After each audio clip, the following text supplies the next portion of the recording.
The South Korean government has notified the World Trade Organization of a request for consultations with the U.S. over the Trump administration's new safeguard measures. This follows President Trump's approval of measures that will undermine Korean washing machine manufacturers. Park Jong-hong reports.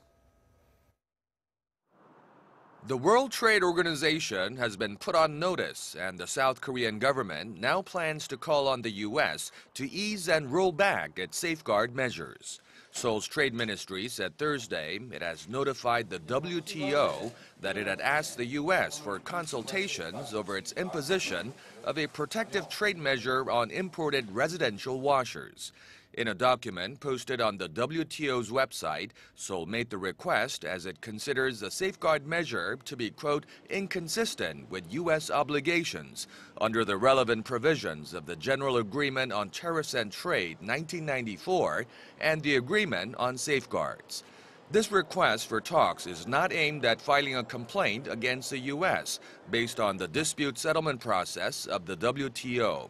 Rather, it is based on Article 12.3 of the WTO Safeguard Agreement that allows for enough discussions prior to the importer implementing the measure. Earlier, Reuters reported that Seoul had filed a complaint with the WTO against the U.S., but the government was quick to explain that the Reuters report was unfounded.